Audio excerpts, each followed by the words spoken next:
ونصلي ونسلم على رسوله الكريم وعلى آله وصحبه أجمعين۔ السلام علیکم ورحمۃ اللہ وبرکاتہ۔ آپ یوٹیوب چینل دیکھ رہے ہیں۔ آج ایک اچھا ولاگ ہمارا بن رہا ہے۔ یہ جو جمعہ گزرا ہے اس میں بڑا جوشیلا خطاب کیا علامہ رضا ثاقب مصطفی صاحب، جو کہ اہل سنت کے ایک مشہور خطیب ہیں، اور اس کتاب میں انہوں نے ایران کی حمایت کی، اور ایران کی حمایت یا ایران پر اسرائیلی حملے کی مذمت تو علماء اہل سنت نے کی ہے،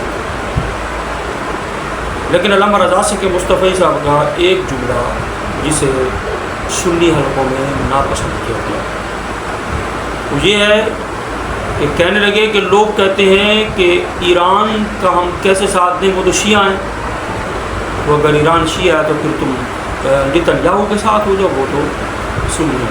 یہ جملہ ان کا جو ہے یہ تھوڑا پسند نہیں کیا۔ نتن یاہو کو کسی نے سنی کہا،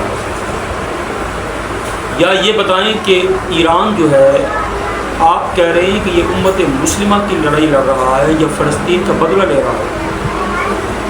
نہ تو یہ امت مسلمہ کی لڑائی لڑ رہا ہے، نہ ہی فلسطین کا بدلہ لے رہا ہے۔ ایران صرف اپنا دفاع کر رہا ہے اور اپنی دفاعی جنگ لڑ رہا ہے، اور ہر ملک اپنی دفاعی جنگ لڑتا ہے، اپنا دفاع کرتا ہے۔ سر بات یہ ہے، ایران پر اسرائیل نے حملہ کیا تو ایران نے بدلے میں باقاعدہ جنگ شروع کر دی۔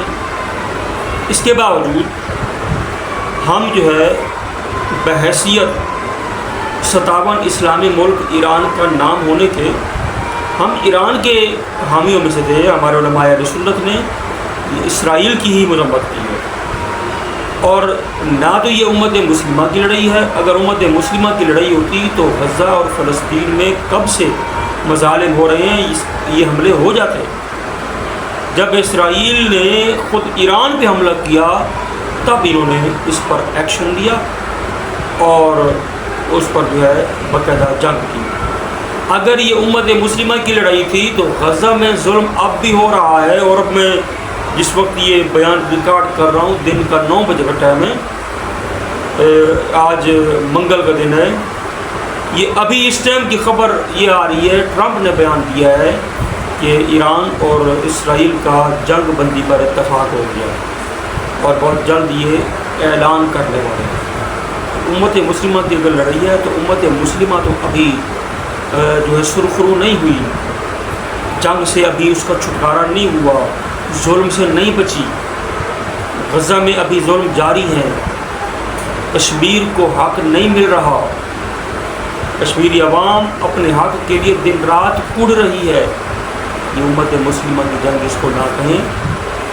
ٹھیک ہے، ایران اور اسرائیل کے مقابلے میں ہمارا پلڑا ایران کی طرف جھکے گا، مگر اتنا بھی نہیں جتنا آپ کا جھک گیا ہے، آپ کا کچھ زیادہ ہی جھک گیا ہے۔ حضرت بات یہ ہے، آپ کے بارے میں سوشل میڈیا پر آپ کبھی دیکھتے ہوں گے، مجھے امید ہے کہ آپ کا سوشل میڈیا پر بھی بڑا اچھا ورک ہے، اور آپ کی خطابت جو ماشاءاللہ چمکی ہے، اس میں سوشل میڈیا کا بھی کردار ہے۔ حضرت بات یہ ہے کہ سوشل میڈیا پر اس طرح کی باتیں چلتی رہتی ہیں کہ آپ تفضیلیوں، حضرت امیر معاویہ کے گستاخوں کے ساتھ آپ کے یارانہ اور تعلقات ہیں، آپ ان کے پاس جاتے ہیں، پروگرام پر وہ آپ کو بلاتے ہیں، آپ ان کے پاس جاتے ہیں۔ آپ ایسا کریں حضور، آپ پکے رضوی سنی بن گئے، پکے سنی بن گئے۔ اور ایک ہیں سید مزمل شاہ صاحب، ان کا ایک پیج ہے، اس میں تو یہ بھی آیا ہوا تھا کہ مصطفی سسٹم جو آپ کا ایک ادارہ ہے، اس ادارے کا کوئی فاضل کھل کر عقیدے کا ڈنکے کی چوٹ پر دفاع نہیں کر سکتا اور کام نہیں کر سکتا؟ یہ کیوں ہے؟ خطابت کریں، بیانات کریں، اصلاحی بیانات کریں، مگر اس کی آڑ میں جو عقائد باطلہ ہیں ان پر نرمی نہ کریں۔ کوئی بات نہیں، اگر آپ کا بیان، آپ کا خطاب اگر دیوبندی نہیں سنیں گے، شیعہ نہیں سنیں گے، تو انشاءاللہ سنی بڑے شوق سے سنیں گے۔ پکے سنی بن کر عقیدے کا تحفظ کریں، عقیدے کا دفاع کریں اور سنی عقائد پر مکمل چلتے رہیں۔ عقیدے کے معاملے میں کسی قسم کا کمپرومائز، کسی قسم کی کمی، کسی قسم کی خدائی، یہ درست نہیں ہے۔ ایران امت مسلمہ کی لڑائی نہیں لڑ رہا تھا، اپنے دفاع کی جنگ لڑ رہا تھا، ورنہ مصطفی صاحب قبلہ جس طرح کے ابھی ایران نے حملے کیے ہیں اسرائیل پر، میزائل داغے ہیں، ڈرون بھیجے ہیں، اس طرح کا کوئی ایک میزائل آپ مجھے بتا دیں امت مسلمہ کے دفاع میں ایران نے پھینکا۔ اور شاید آپ کو معلوم ہو یا نہ ہو، پاکستان اور انڈیا کی ابھی جنگ ہوئی ہے، کچھ دن ہوئے ہیں، یا مہینہ ہو گیا ہے، مئی میں ہوئی تھی۔ اس جنگ میں ایران جو ہے وہ انڈیا کا ساتھی تھا، ایران انڈیا کا، بھارت کا ساتھی تھا، ہمارا ساتھی نہیں ہوا، ہمارا ساتھ نہیں دیا اس نے۔ عراق میں اور شام میں جو مظالم ہوئے، ایران ساتھی تھا۔